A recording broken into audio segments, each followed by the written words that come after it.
नमस्ते बच्चों, दूसरा पाठ का 5वां भाग में आपका पुनः स्वागत है। और फिर से याद दिला जाए, ईदगाह पाठ का कहानीकार मुंशी प्रेमचंद जी हैं और इनका असली नाम गणपतराय श्रीवास्तव है। और इस पाठ में वे बड़े बुजुर्गों के प्रति आदर की भावना को दर्शाया है। तो पाठ में देखते हैं।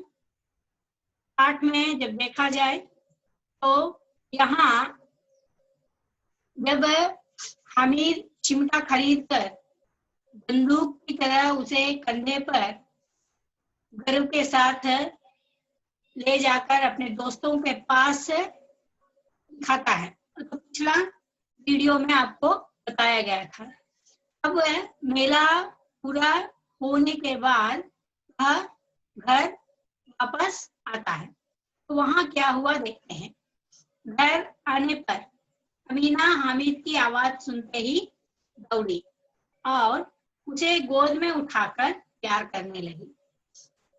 तो जब यह लड़का वापस घर आया तो हमीदा बहुत खुश थी, क्योंकि एक छोटा लड़का बिना किसी की सहारा से अकेला ईदगाह गया और मेला देखा, वापस जिंदगी साथ वापस घर आया।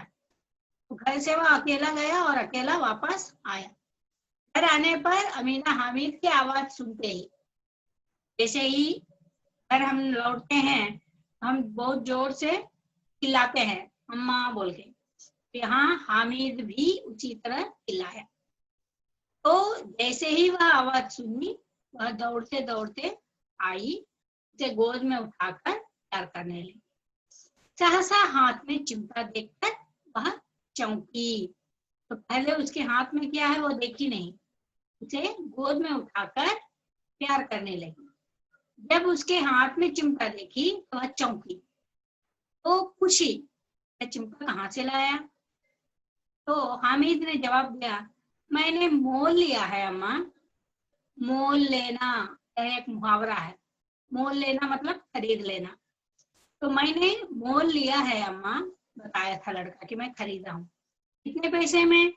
फिर दादी पूछी कितने रुपए पैसा दिया था? तो उसने जवाब दिया 3 पैसे दिए। अमीना ने अपने माथे पर हाथ रखा। अब अफसोस करने लगी।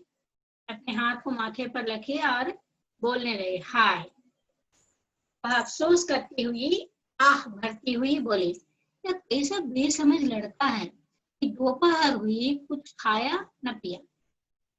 सुबह निकला था, नमाज के लिए ईदगाह गया और वहां से वह मेला में गया तो दोपहर हो गया। अगर हम लोग रहेंगे तो सुबह निकलते समय ब्रेकफास्ट करके निकलते हैं, तो यहाँ ये लड़का बिना ब्रेकफास्ट किए गया था। तो इसीलिए वह आह भरती हुई बोली, कैसा बेसमझ लड़का है। बेसमझ मतलब समझदार नहीं है, बुद्धू। कैसा बेसमझ लड़का है कि दोपहर हुई कुछ खाया न पिया। अब यह लड़का इतना धूप है, ना ही कुछ खाया है और ना ही कुछ पिया है। लाया क्या? चिमटा। और ऊपर से क्या लाया है? चिमटा। सारे मेले में तुझे और कोई चीज ना मिली जो यार लोहे का चिमटा उठा लाया? पूछ रही थी। अरे मेला में घूमा है, इतना बड़ा मेला में, तो क्या बोलते हैं, खिलौने के दुकान होंगे, मिठाई के दुकान होंगे, नहीं तो और खेलने कूदने के कुछ और भी चीजें मिले होंगे। तो ये सब छोड़कर ये लोहे का चिमटा क्यों उठा लाया है? तो ये पूछ रही थी। लेकिन यह लड़का कुछ भी नहीं बोला। अब लेकिन क्या कारण हो सकता है कि वह चिमटा खरीद कर लाया है? क्या आप बता पाओगे? यह चिमटा क्यों उठा कर लाया है? ठीक है, अगले क्लास में हम इसके बारे में जानकारी प्राप्त कर लेंगे। इससे अगले क्लास से हमारा यह पाठ समाप्त हो जाएगा। तो अभी इस पाठ में आए जो भी व्याकरणांश हैं वह हम फिर से देखते हैं। पहले पाठ को देखते हैं। पाठ में कहानीकार मुंशी प्रेमचंद जी अमीना और तोता के बारे में अच्छी तरह समझाए हैं, और अमीना के बेटा और बहू दोनों मर गए हैं, लेकिन हामिद को यह बात पता नहीं है। 30 रोजों के बाद जब बाद दिन आया तो उस दिन ईद मनाया जाता था, और ईद के दिन यह लड़का ईदगाह जाना चाहता था और दादी के पास सिर्फ 3 पैसा ही था। तो 3 पैसा देकर दादी उसे ईदगाह भेजी, और जब वह ईदगाह गया तो ईदगाह में नमाज पढ़कर सभी को ईद मुबारक बताकर मेले में आया, और पहला खिलौने की दुकान देखा, और वहां पर बहुत सारे खिलौने थे, लेकिन उनके दोस्त खरीदे, लेकिन यह लड़का कुछ भी नहीं खरीदा। और उसी तरह क्यों नहीं खरीदा? खरीदना तो चाहता था, लेकिन उसके पास सिर्फ 3 पैसे थे। 3 पैसे से क्या खिलौना खरीदेगा वह?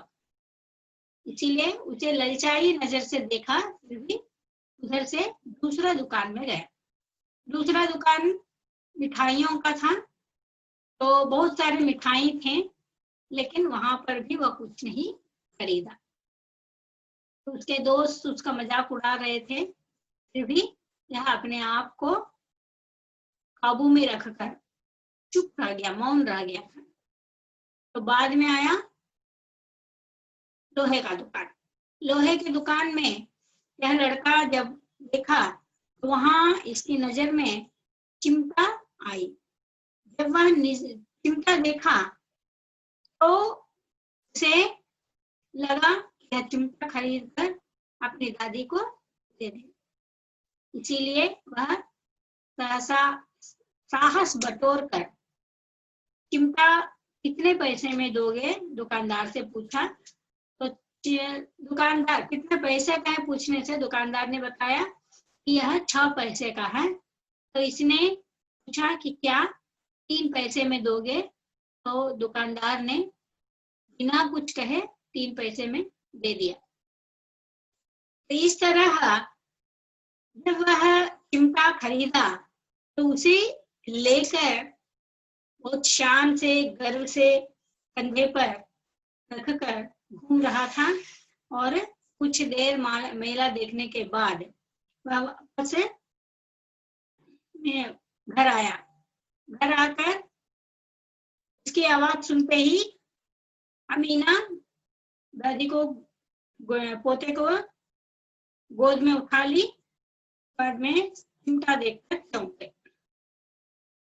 और चिमटा के बारे में पूछी। इसने बताया कि 3 पैसे में उसे मैंने खरीद लिया। तब अमीना उसे कहती है ये बेसमझ लड़का है जो दोपहर हुई ना खाया और ना ही पिया। तो इस तरह पाठ अब तक ऐसा चला। अब देखते हैं भाषा की बात है, वचन बदलना। तो ये पूरे पाठ शुरू से लेकर अभी तक जितने भी शब्द आए हैं उन सभी शब्दों के वचन है। मिठाई, मिठाइयाँ, चिमटा, चिमटे, सड़क, सड़कें, तैयारी, तैयारियां, जूता, जूते, कोठरी, कोठरियां, रुपया, रुपये, गेंद, गेंदें, मेला, मेले, बुढ़िया, बुढ़िया, टोपी, टोपियां, दाना, दाने, किरण, किरणें, छाला, छाले, सामग्री, सामग्रियां, भड़कीला, भड़कीले, रोटी, रोटियां, बगीचा, बगीचे, दुआ, दुआएं, माथा, माथे, लोहा, लोहे, माथा का मतलब समझते हो, सिर, इसको स्पोकन में माथा बोलते हैं। दिल, दिल, इसे बगीचा दोहराया गया है। खिलौना, खिलौने, चीज, चीजें, आशा, आशाएं, प्यार, प्यारा, प्यारे, दुकान, दुकानें, रेवड़ी, रेवड़ियां, औरत, औरतें, उंगली, उंगलियां, दोस्त, दोस्त। तो इतने सारे जो भी हैं आपके पाठ से यह लिया गया है। तो इसी में आपको पिछले पाठ में बताया गया था कि ऑपोजिट्स में किस तरह उपसर्ग और प्रत्यय पहचाना जाता है। तो अभी हम यहाँ उपसर्ग और प्रत्यय देखते हैं।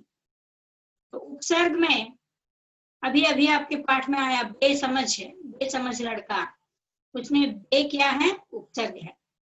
सद्भाव, उसमें सत्य उपसर्ग है। निडर, उसमें नी उपसर्ग है। प्रतिबिंब, उसमें प्रति उपसर्ग है।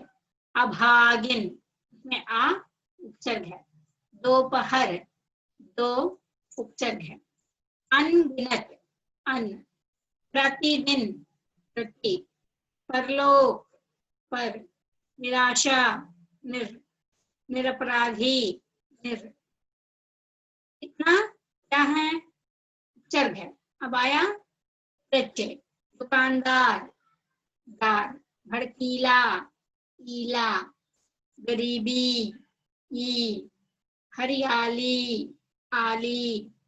ललचाई, आई। खुशबूदार, दार। तैयारी, ई। अपराधी, ई। मार्मिक, इक। लालिमा, इमा। पुरानी, ई। प्यारा, आ। मनोहर, हर। अकड़ना, ना। तो इस तरह ये सब प्रत्यय हैं।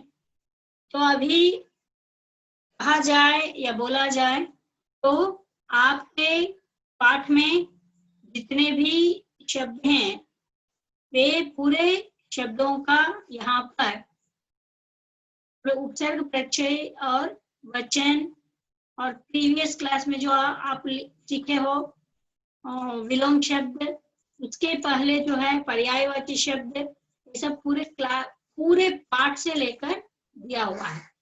इसीलिए इसे आप एक जगह ग्रामर जो भी है भाषा की बात एक जगह लिख लो, ताकि आप अगले क्लास के बाद जब सीटी दिया जाएगा तो आप आराम से पढ़कर सीटी लिखने में आपकी सुविधा हो जाएगी।